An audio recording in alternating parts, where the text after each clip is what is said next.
बंधुओं प्रणाम, जय श्री कृष्ण। मैं आपके सामने आज फिर एक कहानी लेकर उपस्थित हूँ जिसका शीर्षक है मिले हुए अधिकार का सदुपयोग। कहानी इस प्रकार है। एक हाथी था, वह मर गया तो धर्मराज के यहाँ पहुँचा। धर्मराज ने उससे पूछा, अरे तुझे इतना बड़ा शरीर दिया, फिर भी तू मनुष्य के वश में हो गया। तेरे एक पैर जितना था मनुष्य, उसके वश में तू हो गया। वह हाथी बोला, महाराज यह मनुष्य ऐसा ही है, बड़े बड़े इसके वश में हो जाते हैं। धर्मराज ने कहा, हमारे यहाँ तो अनगिनत आदमी आते हैं। हाथी ने जवाब दिया, आपके यहाँ मुर्दे आते हैं, जो जीता आदमी आए तो पता लगे। धर्मराज ने दूतों से कहा, अरे एक जीता आदमी ले आओ। दूतों ने कहा, ठीक है। दूत घूमते ही रहते थे। गर्मी के दिनों में उन्होंने देखा कि छत के ऊपर एक आदमी सोया हुआ है। दूतों ने उसकी खाट उठा ली और चल पड़े। उस आदमी की नींद खुली तो देखा कि बात क्या है। वह कायस्थ था, ग्रंथ लिखा करता था। ग्रंथों में धर्मराज के दूतों के लक्षण आते हैं। उसने देखा कि ये तो धर्मराज के दूत मुझे उठाए ले जा रहे हैं। उसने जेब से कागज़ और कलम निकाली, क्योंकि कायस्थ था ना। कागज़ पर कुछ लिखा और जेब में रख लिया। उसने सोचा कि हम कुछ ही ची चपड़ करेंगे तो गिर जाएंगे, हड्डियां बिखर जाएंगी। वह बेचारा खाट पर पड़ा रहा कि जो होगा देखा जाएगा। सुबह होते ही दूत पहुंच गए। धर्मराज की सभा लगी हुई थी। दूतों ने खाट नीचे रखी। उस कायस्थ ने तुरंत जेब से कागज़ निकाला और दूतों को दे दिया कि धर्मराज को दे दो। उस पर विष्णु भगवान का नाम लिखा था। दूतों ने वह कागज़ धर्मराज को दे दिया। धर्मराज ने पत्र पढ़ा। उसमें लिखा था, धर्मराज जी से नारायण की यथा योग्य, यह हमारा मुनीम आपके पास आ रहा है, इसके द्वारा ही सब काम कराना। और नीचे दस्तखत, नारायण वैकुंठपुरी। पत्र पढ़कर धर्मराज ने अपनी गद्दी छोड़ दी और बोले, आइए महाराज, गद्दी पर बैठो। धर्मराज ने कायस्थ को गद्दी पर बैठा दिया कि भगवान का हुक्म है। अब दूत दूसरे आदमी को ले आए। कायस्थ बोला, ये कौन है? दूत बोला, महाराज ये डाका डालने वाला है, बहुतों को लूट लिया इसने, बहुतों को मार दिया है, इसको क्या दंड दिया जाए? कायस्थ बोला, इसको वैकुंठ में भेजो। अब दूसरा आदमी है, यह कौन है? महाराज यह दूध बेचने वाली है, इसने पानी मिलाकर दूध बेचा, जिससे बच्चों के पेट बढ़ गए, वे बीमार हो गए, इसका क्या करें? इसको भी वैकुंठ में भेजो। तीसरा आदमी, यह कौन है? इसने झूठी गवाही देकर बेचारे लोगों को फंसा दिया, इसका क्या किया जाए? अरे पूछते क्या हो, इसको भी वैकुंठ में भेजो। अब व्यभिचारी आए, पापी आए, हिंसा करने वाले आए, चोर उचक्के आए, कोई भी आए, उसके लिए एक ही आज्ञा कि वैकुंठ में भेजो। अब धर्मराज क्या करें? गद्दी पर बैठा मालिक जो कह रहा है वही करना है। वहाँ वैकुंठ में जाने वालों की कतार लग गई। भगवान ने देखा कि अरे इतने लोग यहाँ कैसे आ रहे हैं?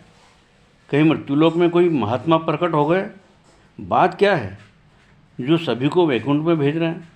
कहाँ से आ रहे हैं? देखा कि ये तो धर्मराज के यहाँ से आ रहे हैं। भगवान धर्मराज के यहाँ पहुँचे। भगवान को देखकर सब खड़े हो गए। धर्मराज भी खड़े हो गए, वह कायस्थ भी खड़ा हो गया। भगवान ने पूछा, धर्मराज आपने सबको वैकुंठ भेज दिया, बात क्या है?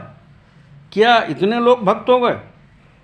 धर्मराज बोले, प्रभु यह मेरा काम नहीं है, आपने जो मुनीम भेजा है उसका काम है। भगवान ने कायस्थ से पूछा, तुझे किसने भेजा? तो कायस्थ बोला, आपने भेजा महाराज। हमने कैसे भेजा? तो क्या मेरे बाप के हाथ की बात थी जो यहाँ आता? आप नहीं तो भेजा है। आपकी मर्जी के बिना कोई काम होता है क्या?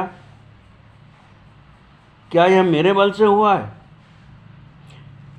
हाँ भाई ठीक है, पर तूने यह किया कैसे? मैंने किया महाराज। तूने सबको वैकुंठ में भेज दिया। तो महाराज ये बताइए कि यदि वैकुंठ में भेजना खराब काम है तो जितने संत महात्मा हैं उनको दंड दिया जाए। यदि यह खराब काम नहीं है तो उलाहना किस बात की? इस पर भी आपको यह पसंद न हो तो सबको वापस भेज दो। परंतु भगवत गीता में लिखा यह श्लोक आपको निकालना पड़ेगा। यद गत्वा न निवर्तन्ते तद धाम परमम मम। मेरे धाम में जाकर पीछे लौटकर कोई आता नहीं। बात तो ठीक है, कितना ही बड़ा पापी हो, यदि वह वैकुंठ में चला जाए तो पीछे लौटकर थोड़ा ही आएगा, उसके पाप तो सब नष्ट हो गए। पर यह काम तूने क्यों किया? मैंने किया महाराज। मैंने कहाँ किया? मेरे हाथ में जब बात आएगी तो मैं यही करूँगा, सबको वैकुंठ भेजूँगा। मैं किसी को दंड क्यों दूँ? मैं जानता हूँ कि थोड़ी देर के लिए गद्दी मिली है तो फिर अच्छा काम क्यों ना करूँ? लोगों का उद्धार करना खराब काम है क्या? भगवान ने धर्मराज से पूछा, धर्मराज तुमने इसको गद्दी कैसे दे दी? धर्मराज बोले, महाराज देखिए, आपका कागज आया था और नीचे साफ साफ आपके दस्तखत हैं, लिखा है नारायण वैकुंठपुरी। भगवान ने कायस्थ से पूछा, क्यों रे, यह कागज मैंने कब दिया तेरे को? कायस्थ बोला, आपने गीता में कहा है, सर्वस्य चाहम हृदय सन्निविष्टः। मैं सबके हृदय में रहता हूँ। अतः हृदय से आज्ञा आई कि कागज लिख दो तो मैंने लिख दिया। हुक्म तो आपका ही हुआ। यदि आप इसको मेरा मानते हैं तो गीता में से उपयुक्त बात निकाल दीजिए। भगवान ने कहा, ठीक। धर्मराज से पूछा, अरे धर्मराज बात क्या है, यह कैसे आया? धर्मराज बोले, महाराज कैसे क्या आया, आपका पत्र ले आया। दूतों से पूछा, यह बात कैसे हुई? दूत बोले, महाराज आपने ही तो एक दिन कहा था कि एक जीवित आदमी लाना। तो धर्मराज बोले, तो वह यही है क्या? अरे भाई परिचय तो कराते। दूत बोले, हम क्या परिचय कराते महाराज, आपने तो कागज लिया और इसको गद्दी पर बैठा दिया।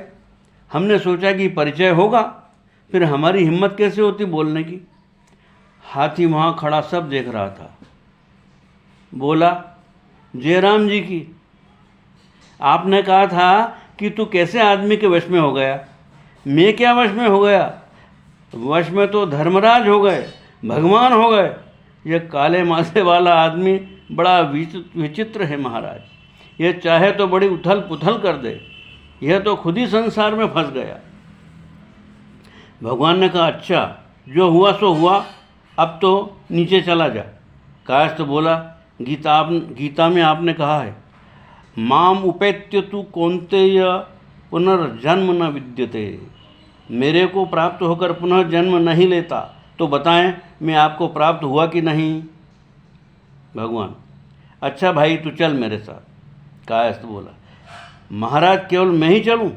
हाथी पीछे रहेगा बेचारा, इसकी कृपा से ही तो मैं यहाँ आया, इसको भी ले चलो साथ में। हाथी बोला, मेरे बहुत से भाई यहीं नरकों में बैठे हैं, सबको साथ ले लो। भगवान बोले, चलो भाई सबको ले लो। भगवान के आने से हाथी का भी कल्याण हो गया, कायस्थ का भी कल्याण हो गया और अन्य जीवों का भी कल्याण हो गया। यह कहानी तो मात्र एक कल्पना है, पर इसका सिद्धांत पक्का है कि अपने हाथ में कोई अधिकार आए तो सबका भला करो, जितना कर सको उतना भला करो, अपनी तरफ से किसी का बुरा मत करो, किसी को दुख मत दो।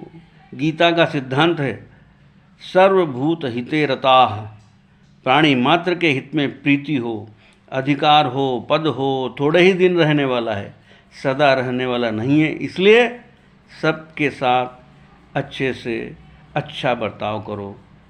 जय श्री कृष्ण।